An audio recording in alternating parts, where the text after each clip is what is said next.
لیکن پھر غیر عرب مسلمانوں میں اس وقت روئے ارضی پر سب سے بڑی مجرم قوم 10 کروڑ مغربی پاکستانی ہے.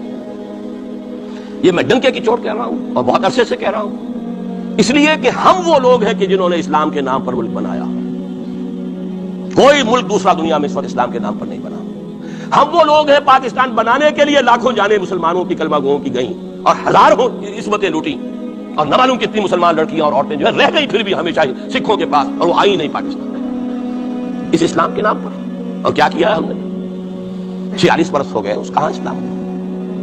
لہذا اس سے بڑی مجرم قوم اربوں کے بعد ہم یہ کہہ سکتے ہیں ہمارا عام آدمی قرآن نہیں پڑھتا، قرآن جانتا نہیں، ٹھیک ہے اپلی ہے کچھ نہ کچھ، اس اعتبار سے ان کے بعد نمبر ہمارا ہے، لیکن باقی پوری دنیا کے مسلمانوں سے بڑھ کر مجرم ہیں. اور ہم اصل میں نہ صرف یہ کہ خود اپنے حصے کے مجرم ہیں، بھارت کے مسلمانوں کا بھی سارا وبال ہماری گردن پر ہے. آج میں چاہتا ہوں کہ اس کو آپ اچھی طرح نوٹ کر لیں. بھارت کے مسلمانوں نے، جسے آپ فرض کفایہ کہتے ہیں، نماز جنازہ فرض کفایہ، چند لوگوں نے بھی کسی مسلمان کی نماز پڑھ لی تو سب کی طرف سے ادا ہو، کسی نے بھی نہیں پڑھی تو سب مجرم ہو جائیں گے، بستی کے سب لوگ مجرم ہوں. بھارت کے مسلمانوں نے فرض کفایہ ادا کیا جب پاکستان بنوا دیا آپ کو، اور اس کی قیمت آج بھی وہ دے رہے ہیں. کھلے نعرے لگ رہے ہیں مسلمان کے 2 استھان، پاکستان یا قبرستان، تیسرا کوئی جگہ نہیں. ڈنکے کی چوٹ کہا بابری مسجد کے بعد ہلکے اڈوانی نے، ہم ساری مسجدیں گرا دیں گے ہندوستان کی، کوئی مسجد باقی نہیں چھوڑیں. ڈنکے کی چوٹ، اعلانیہ، یہ سب کچھ ہو رہا. اور یہ نعرے تو نہ معلوم کب سے لگے، اور نہ معلوم کب سے میں یہاں ان مسجدوں کے اندر بھی اور اپنی تقریروں میں غور کرتا رہا کہ کیا وہاں ہو رہا ہے. لیکن ہمارے تو کان پر جو نہیں دکھتی. ہمارے تو وہی دھندے ہیں، وہی کاروبار ہے، اپنا بزنس ہے، اس کے سارے مسئلے ہیں، اس کی اپنی بلڈنگیں ہیں، اپنی موٹریں ہیں، اپنے ٹیلی ویژن ہے، اپنے کئی کورسز کے ڈنرز ہیں. اللہ خیر صلاح میں بحث کیا اسلام سے؟ تو بتائیے ہم سے بڑا مجرم کون ہوگا؟ آج جو کچھ ہندوستانی مسلمان پر بیت رہی ہے اس کا جرم ہمارے کندھے پر. یہ میں جذباتی انداز میں نہیں کہہ رہا، میں تو 2 اور 2 4 کی طرح ثابت کر سکتا ہوں. انہوں نے فرض کفایہ ادا کر دیا. اور اس وقت یاد کیجئے مولانا ابوالکلام آزاد، مولانا مدنی، جمعیت علماء ہند کے علماء اپنے تقدس اور اپنے تدین اور اپنے تقوی کے اعتبار سے انکویسچنیبل، کوئی شک و شبہ نہیں ہو سکتا ان کی نیت پر اور ان کے تقوی پر اور کردار پر. انہوں نے کیا کہا تھا؟ یہی کہا تھا کہ یہ پاکستان بنا کر تم مسلمانوں نے ہند کو 3 حصوں میں تقسیم کر دو گے. 3 میں کہا تھا، 2 میں نہیں، 3 میں. حالانکہ بظاہر تو ایک پاکستان بن رہا تھا نا، لیکن یہ مولانا ابوالکلام آزاد کے الفاظ تھے کہ 25 برس سے زیادہ یہ 2 خطے یکجا نہیں رہ سکتے. اور 25 برس کیا، 24.25 برس میں ٹوٹ گیا پاکستان. 25 برس پورے نہیں ہوئے، اور ان کے الفاظ سے یہ کہ 25 برس سے زائد جمع نہیں رہ سکتے. 24.25 برس میں ختم ہو گیا. 16 دسمبر 1971 کو پاکستان ختم ہو گیا کہ نہیں؟ 71 کو. بہرحال نوٹ کرنے کی بات ہے.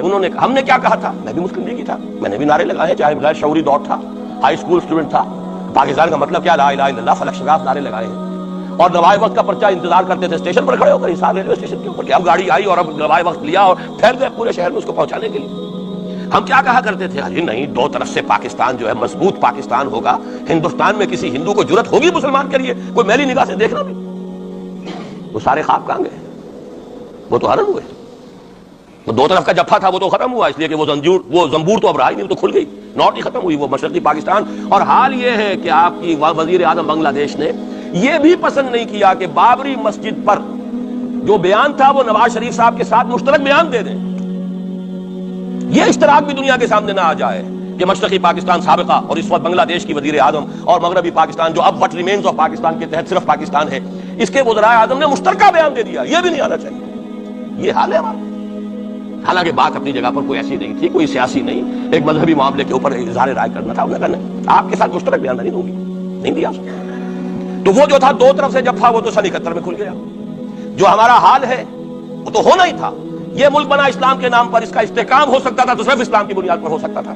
اسلام سے غداری کی، لہذا یہاں تو اب قومیتیں ہیں، یہاں تو اب ایتھنک اور ریجنل اور نہ معلوم کس قسم کی اور لنگوسٹک جو ہے نیشنلٹیز ہیں، نیشنلزمز ہیں، وہ جو ایک امت ایک وقت میں بن گئی تھی، ایک قوم مسلم قوم ہندو کے مقابلے کے لیے، وہ تو ختم ہوئی. اور حال کیا ہو گیا ہے؟ اس سے پہلے بھی کبھی ہندو مسلم فسادات ہوتے تھے. کیا سندھ سے مسلمان نہیں پہنچ جاتا تھا وہاں ریلیف کے لیے؟ کیا پنجاب سے اور سرحد سے مسلمان نہیں جاتے تھے؟ بہار نہیں گئے تھے؟ کیا کانپور کی مسجد شہید ہوئی تھی 1915 میں تو پوری ہندوستان سے مسلمان نہیں پہنچے؟ آپ کیا کر رہے ہیں؟ مندر گرا دیے. یہاں بڑی بہادری کا کام کیا، مندر گرا دیے. شرم سے ڈوب مرنے کا مقام ہے. یہاں بھی گویا کہ ہم اپنے عمل سے اسلام کی مخالفت کر رہے ہیں. اسلام تو اجازت نہیں دیتا. آپ کسی اور کے جرم کی سزا کسی اور شخص کو نہیں دے سکتے. ہمارے پاس تو یہ سیکریٹ ٹرسٹ ہیں. یہ لوگ ذمہ وہ اپنے آپ کو منواتے نہیں، لیکن ہمارے تصور سے، اسلام کے تصور سے ذمہ ہے. ان کی جان، مال، عزت، آبرو، ان کی عبادت گاہوں کی حفاظت کا ذمہ ہے ہمارا. ایک بڑی بہادری کی ہے. ذرا سوچئے تو صحیح کیا دنیا نے سوچا ہوگا. نتیجہ کیا نکلا؟ اگر کسی درجے میں بھی بابری مسجد کی شہادت پر کوئی دنیا میں کوئی رائے عامہ ہو سکتی تھی کوئی ہندوستان کے خلاف، ختم ہو گئی. جو انہوں نے کیا رسگلہ تم نے کر لیا. تم نے ایک مسجد گرائی ہے، تم نے اتنے 100 کہتے ہیں، پتہ نہیں مجھے تو معلوم نہیں 100 گرائے کتنے گرائے ہیں، بہرحال جتنے مندر تھے تم نے گرا دیے. فرق کیا ہے؟ ایک کردار ہے تمہارا، ایک ہی تمہارا اخلاق ہے، ایک ہی تمہارا معیار ہے، کوئی فرق ہی نہیں. بلکہ وہاں تو کم سے کم یہ تو رہا ہے دنیا کی آنکھوں میں دھول ڈالنے کے لیے کم سے کم یہ کہ فارن منسٹری جو ہے اس نے ڈیزائن کیا، ہم نے مان لیا جی ہم نہیں کر سکے، ہم مجبور ہیں. حالانکہ سب ان کی اجازت سے ہوا ہے، بلکہ ان کی ملی بھگت سے ہوا ہے. لیکن یہ کہ کلیان سنگھ نے فوراً استعفیٰ دے دیا، منسٹری ختم. پھر وہ بھارت کی مرکزی حکومت نے اور بھی پارٹیز کو بھی بین کر دیا، اور اس کے بعد یہ ہے کہ انہوں نے حکومتیں بھی 3 اور صوبوں کی توڑ دی. وہ تو سرخرو ہو گئے پوری دنیا کی جو رائے عامہ ہے. ہم اس کے سوا کیا کر سکتے ہیں؟ ہمارا ایک دستور ہے، دستور میں جو بھی صوبائی حکومت ہوتی ہے اس کی اجازت کے بغیر ہم فوج بھیج نہیں سکتے. وہاں پہ صوبائی حکومت تھی، اس نے ہمیں یقین دہانی کرائی تھی، سپریم کورٹ کو بھی یقین دہانی کرا دی تھی کہ مسجد کو کچھ نہیں ہوگا، تو ہم تو اس کے اوپر ڈیپینڈ کر رہے تھے. ہے سب جھوٹ، سب کو پتا تھا جو کچھ ہوگا، اندر خانے ملی بھگت تھی. لیکن یہ ہے کہ کم سے کم انہوں نے فیس سیونگ کے لیے ان کے پاس مواد موجود ہے، آپ کے پاس تو وہ بھی نہیں. آپ کے تو اخبارات میں لکھا ہے کہ کارپوریشنز کے ٹریکٹرز جو ہیں گئے ہیں گرانے کے لیے، اور وزراء جو ہے ایک وزیر کا نادر پرویز کا تو نام آیا ہے، اخبار میں خبر تھی، ہم نے بھی پڑھی تھی، فوٹو بھی دیکھا تھا کہ وہ خود ہاتھ میں پھاوڑا لے کر جو ہے وہ مندر گرانے کے لیے چلے. یہ جو صورتحال ہے جان لیجئے. اس وقت میں آپ کو بتانا چاہتا ہوں ہندوستان کے مسلمان پر تو جو قیامت بیت رہی ہے. میں نے اپنا ایک تاثر کچھ عرصے پہلے یہاں پہ بیان کیا تھا، رہا ہے میرا تاثر، اور وہ ہے اصل میں وہ لاسٹ سپر جو ہے انجیل میں جس کا تذکرہ ہے حضرت مسیح علیہ السلام نے جو آخری کھانا رفع سماوی سے قبل کھایا ہے اس باغ میں جہاں روپوش تھے اپنے حواریین کے ساتھ. تو اس میں یہ الفاظ آئے ہیں، میں نہیں جانتا صحیح ہیں غلط ہیں، وہ ایک علیحدہ بات ہے کہ آپ نے وہ روٹی توڑی اور کہا کھاؤ، eat and this is my flesh, یہ میرا گوشت ہے کھاؤ. اور اس کو کہتے ہیں وائن، کوئی مشروب ہوگا جو بھی ہوگا، ڈالا کہ پیو، drink and this is my blood. میرا احساس ہمیشہ یہ رہا ہے. اس کے بعد کچھ مان پڑ گیا جب یہاں مسلمان نے یہاں مارا ہے، کچلا ہے اور زندہ آگ میں جلایا، پھر بات ختم ہو گئی. میرے دل کے اوپر سے وہ احساس ختم ہو گیا. وہاں ہندو کے ہاتھوں جب مسلمان کے ساتھ یہ کچھ ہوتا تھا تو پھر جب میں کھانا کھاتا تھا محسوس کرتا تھا کہ میں ہندوستانی مسلمان کا گوشت کھا رہا ہوں اور ہندوستانی مسلمان کا خون پی رہا ہوں. یہ ہمیں عیش جو یہاں حاصل ہے، جو ہمارا آرام حاصل ہے، جو ہمیں یہاں پر سہولتیں حاصل ہیں، جو معاشی اس کی کاسٹ پر ہے. اس نے آپ کو یہ ملک لے کر دیا اور آج تک اس کی قیمت ادا کر رہا ہے. اور ہم جو ہے عیش کر رہے ہیں، گل چھرے اڑا رہے ہیں. یہاں جس کے پاس 2 پیسے ہو گئے برقع اتار کے اس نے پھینک دیا کہ معلوم ہوتا ہے کہ یہ تو مفلسی کو چھپانے کا ذریعہ تھا. 4 پیسے ہوں، اچھے کپڑے پہنے ہوئے ہوں، میک اپ صحیح کیا ہوا ہو تو پھر برقعے کی کیا ضرورت ہے؟ اور میں نے شاید سنا ہے آپ کو، مجھ سے تو چند لڑکیوں نے یہ الفاظ کہے پاتا ہے. میں جب پریکٹس کرتا تھا منگومر لاہور میں کرشن نگر میں تو ایک گھرانے کی، اور مجھے معلوم ہوا کہ ان کے والد انتہائی نیک تہجد گزار. کئی لڑکیاں تھیں بہنیں، ایک ہی تقریباً عمر 200 سے 1.5 سال کی. کبھی وہ آتی تھی کلینک میں میرے تو برقعے سمیت، کبھی آ رہے ہیں تو بغیر برقعے کے. میں نے پوچھا یہ کیا تماشا ہے آپ لوگوں کا، کبھی بغیر برقعے کے کبھی برقعے سمیت. صاف جواب دیا. میں ان کے الفاظ کوٹ اینڈ کوٹ میں ان کے الفاظ کوٹ کر رہا ہوں. ڈاکٹر صاحب جب ہمیں کوئی میک اپ کرنے کا، کپڑے بدلنے کا موقع نہیں ملتا تو ہم برقع پہن لیتے ہیں، اور جب ہمیں موقع ملتا پھر ہم برقع پہنتے ہیں. تو گویا کہ اس کو چھپانے کا ذریعہ برقع ہے کہ کپڑے میلے ہیں، میک اپ نہیں کیا تو لہذا برقع پہن لیا. یہ ہے حال پاکستان میں اسلام کا جو ہم نے بنایا ہے. تو میں جو کچھ دیکھ رہا ہوں وہ یہ ہے کہ ہندوستان میں تو قیامت، اب وہاں جو آفیشیل فیگرز ہیں 1000 1200 کتنے ہیں، لیکن کم سے کم 10,000 آدمی، اور اب یہ چین ہے فسادات کی. کل کے اخبار میں احمد آباد کی تھی، کبھی کہیں ہے کبھی کہیں ہے. اور واقعہ یہ ہے کہ تبصرے یہ ہو رہے ہیں کہ ہندو فنڈامنٹلزم از آن دی رائز.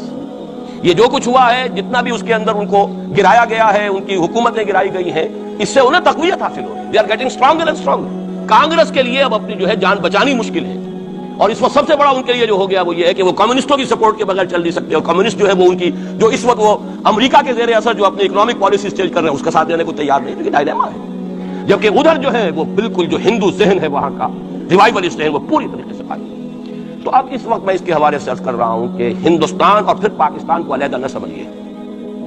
اس لیے کہ ہندوستان کو اگر انہوں نے مسلمانوں سے یا اسلام سے خالی کرا لیا تو پھر ان کے بعد ان کا ٹارگٹ جو ہے پاکستان تو ہے ہی ہے. ہم تو ان کے ٹارگٹ نمبر 1 ہیں. ذہناً انہوں نے کبھی پاکستان کو تسلیم نہیں کیا. اور ہمارا ساتھی ہے کون؟ اللہ پر تو نہ یقین نہ اس سے ہمارا تعلق. جو معاملہ نہ دارت سخن آشنا نہ باشد. اللہ سے تعلق کیا ہے ہمارا؟ اللہ سے کون سی دوستی ہے؟ اللہ کیوں ساتھ ہے ہمارا؟ ہم تو مجرم ہیں نمبر 1 اس کے.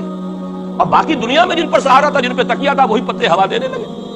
وہ تو بالکل امریکہ کی پالیسی معلوم ہوتی ہے کہ ہمیں تو ہاتھ پاؤں باندھ کر جیسے ہندو کے سامنے ڈال دیا جائے. کبھی وہ ٹیررسٹ اسٹیٹ قرار دینے کی دھمکی آ جاتی ہے، فیلرز کی شکل میں آ جاتی ہے. یہ فیلرز دیے جاتے ہیں اس لیے تاکہ بات پہنچ جائے. اگر صرف بات اس طریقے سے انڈائریکٹلی پہنچنے سے مطلوبہ مقصد حاصل ہو جائے تو خام خواہ براہ راست کہنے کی ضرورت کیا ہے؟ مطلب تو حاصل ہو، سب نے سجدہ سہو کیا ہوا ہے. ہمارے ہاں ہر ادارہ سجدہ سہو کر چکا امریکہ کے سامنے، ٹوٹل سرنڈر. اور یہ بات جو قاضی حسین احمد صاحب کہہ رہے ہیں 100% درست کہہ رہے ہیں، 100% درست کہہ رہے ہیں. ٹوٹل سرنڈر، چاہے وہ بے نظیر ہو، چاہے وہ نواز شریف ہو، چاہے وہ کوئی اور ادارہ ہو آپ کا جو یہاں پہ قوت کا اصل سرچشمہ ہے اور منبع ہے، سب کے سب 100% جو ہے اس کے سامنے سجدہ کر چکے ہیں. یہی وجہ ہے کہ وہ بے نظیر کا ساتھ دے رہے. بے نظیر کا ساتھ کائے کو دے؟ اگر نواز شریف ان سے بڑھ کر، ہم بھی ہیں دربار کے، اگر یہ کہنے کے لیے وہ ان سے بڑھ کر تیار ہو تو اسے کیا ضرورت پڑی ہے؟ اس کی کوئی رشتہ داری ہے بے نظیر کے ساتھ یا کسی اور کے ساتھ؟ ہاں اگر نواز شریف کہیں کسی جگہ پر بھی کوئی اپنے پاؤں کو گھسیٹتا، ڈریگ کرتا، اپنے فیٹ کو کہیں کوئی رکاوٹ ڈالتا، پھر ٹھیک ہے، پھر اس کو آلٹرنیٹ لانے کے لیے تو کوئی ہے نا کوئی سوال. لیکن جب وہ ان سے بڑھ کر نیاز مند ہو، ان سے زیادہ بڑھ کر سجدہ کرنے کو تیار ہو، ان سے بڑھ کر کہیں ہم شریعت کورٹ ہی کو اٹھا کے پھینک دیں گے اگر سود کا معاملہ جو ہے شریعت کورٹ کے حوالے سے ہمارے لیے مصیبت بنا، سود تو دیں گے، چلے گا، لائیے خدا کے لیے لائیے، پیسہ لے کے آئیے، ہمارے ملک میں آئیے، پیسہ لگائیے. اور یہ سود وود کا یہ کوئی مولوی لوگ ہیں پاگل جو کہتے ہیں کہ یہ کوئی حرام ہے، اور کوئی پاگل ہمارے شاید وہ کورٹ والے بیٹھے ہوئے تھے جنہوں نے اسے کہہ دیا کہ بینک انٹرسٹ بھی جو ہے ربا ہے. باقی آپ ہم سے کوئی ڈر نہ رکھیے.